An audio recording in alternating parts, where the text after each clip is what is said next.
Hi guys, Anne-Marie here, and I am here to share my Christmas cards that I'm sending out this year. So this first set of cards, I'll put a card right there, because these were for a sheet load of cards. And so I kind of got out like a paper pad and some dies that went with it and made the background, and then just added like dies and sentiments or die cuts and sentiments that went with it. And the first few were kind of like, I don't know, they were fine. They're nice and flat, which is good, but they just feel kind of boring. So this one was a little more interesting. I started using a stamp with it. But then these were where they really got fun. I did some of these really cool custom flowers with the dye and inking and glitter and just lots of fun stuff. I have an Instagram highlight where I kind of showed the whole process and talked about it in more detail. And I'll put a link, if I can't put a link here, I'll put it in the description box below to that, because I think these are really pretty. I think they really glow, and this color it goes so well with this pink that was in this paper pad. And I was really trying to kind of emulate these flowers on the paper, and I think that between the enamel dots and everything that I did.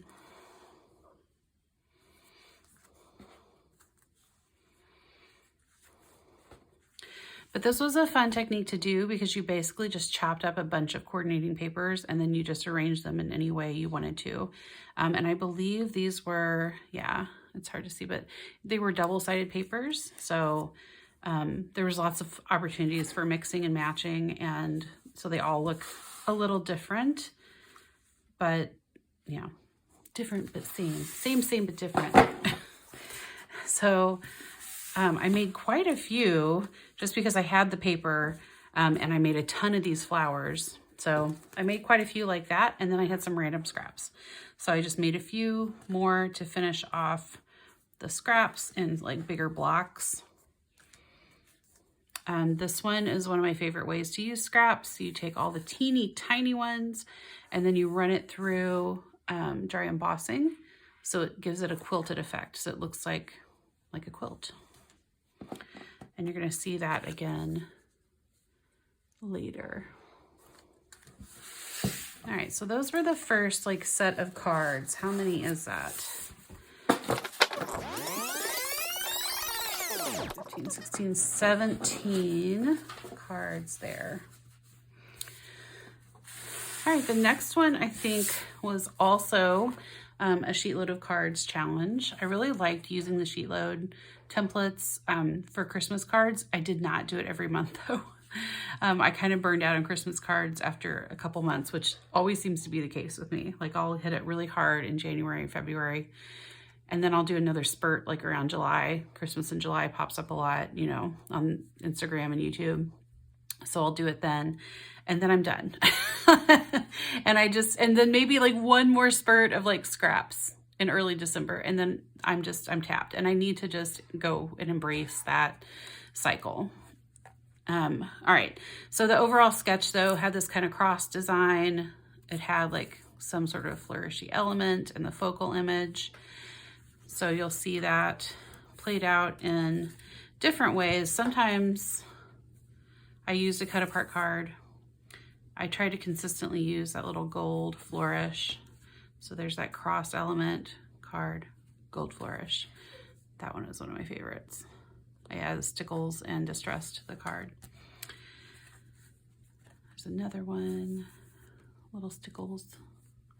This is a nice way to use up these cards too. I just love to make Christmas cards with the Christmassy 3x4 cut aparts, because that elf is a little creepy. I'm not gonna put him in my books, but you know, I can send him on a card to somebody else that they might love him. Maybe they will. Is that evil? I don't know. This one's cute. Like Santa doesn't bug me as much as the elf. I don't know why. Ours not to question why. And so then I had, again, some scraps. And so I just threw them, all the scraps together in ways that looked kind of pleasing. This one feels a little plain to me. I feel like it needs like a gingerbread stamp or something there. Okay, Santa looks a little creepy here.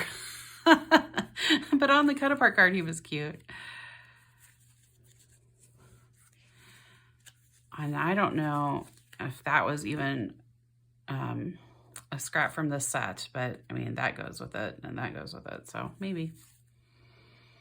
This is another one with all the little strips that were left over. I didn't dry emboss it though. I just made kind of a flat background. Oh, that was another. I think this actually was the very first one I did for these. I think it was the very first one I did, but it was a lot of work. This die cut was like more work than I wanted it to be.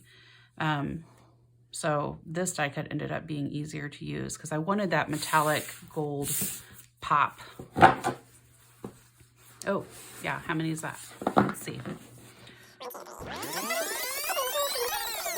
15, so that puts it at 32 so far.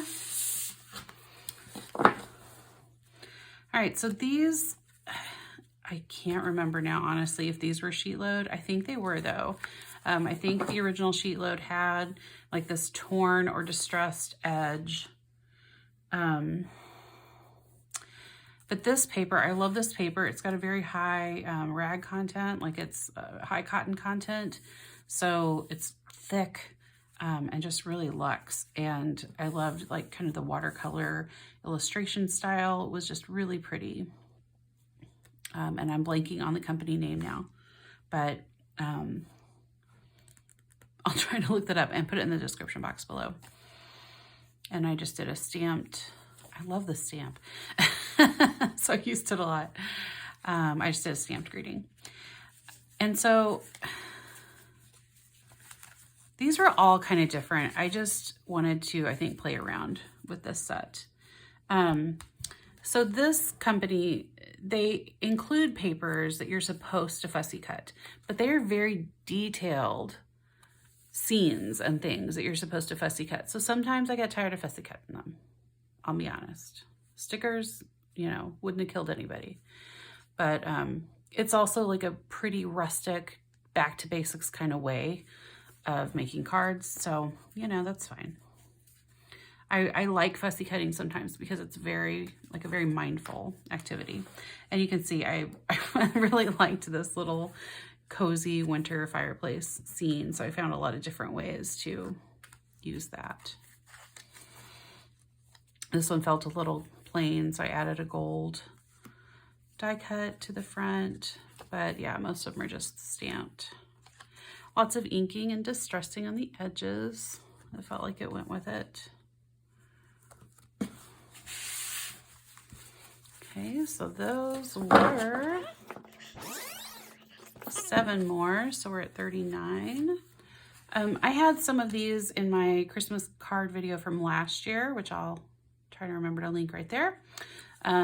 They were just from my Etsy, and I just found a couple others over the year, so I threw them into my stash this year, but I didn't share them last year, so I wanted to share them really quick. Very plain, very pretty paper that does all the heavy lifting.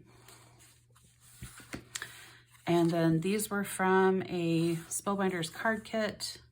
And I can't remember if it was this one or this one, but one of them I scrap lifted from Cards and Coffee Time. And then the other one I just made like as a riff off of that. And I cannot remember which one came first, chicken or the egg. I don't know. But yeah. So that adds another 4. So we're at 43. All right, so this is the last round. I made these just Sunday. This past Sunday, we had a little kind of happy hour, casual, quick crop on this online community that I'm in. And I couldn't do anything that required a lot of thinking. But I had a lot of card backgrounds made, and I just needed to finish them off. And so I just sat and did that. I just sat and finished them. Some of them were very plain. Like, I think I added twine to this because everything else was done. But like this one, I had the scrap background made with all of these red and burgundy pieces. And so I just added a matted cut apart card with foam. Yeah, she thick. Sticker that I matted because I already had the background made. But I wanted to mat it to bring some of that black up. I had everything done on this one except I didn't have anything to put on here. And so I ended up I cut a couple, these were actual Christmas trees in paper, but then some of these are just scraps that I cut into triangles to give a little more, to fill it out a little bit more. Nice and simple and done. But this is one of those scrap backgrounds again. And another starry one that's like crazy, but that's fine. This is one of my favorites. I thought this was really pretty. For some reason, I've been hoarding this paper. Like I got it for free when I was at a crop, when we still lived in Kansas City, when like we had just moved there. This has been a long time ago, like before my kids were born. Anyway, it was a beautiful texture. And it was like a December daily kind of thing where it had 1 through 25 and all these different ways. And I kept thinking I'm going to do a December daily, or I'm going to make an advent calendar type thing, or something. But no, I've had these since before my kids were born and I've never done that. And I'm probably never gonna. So why? I'll just buy another piece or something. I don't know. So I finally decided to just use it. Scrap background. I didn't quilt it, although I think originally I was going to, and I just popped a die cut up on it. This kind of feels like the lowest effort card, but I think it's cute enough, right? That's fine. And then this one, I had this element already like pre-distressed, and I had this background, and I decided, oh, they go together enough. Yeah, that's the exact same plaid. So I went ahead and threw it on there. All right, so those 9. So we're at 52. 52 cards for the year. That's not a bad showing. These are gonna go to family and friends because I never got around to making a photo card this year. And then also to some scrapbooking friends that I have. I keep making Christmas cards, but I tell you, they don't get sent out until I'm on break from work, which is too close to Christmas for people to get them by Christmas. But I figure if they arrive during the OG 12 days of Christmas, like from Christmas to Epiphany, it counts. All right. Thanks so much for watching. I will see y'all later, and I hope you have a great holiday weekend. Bye.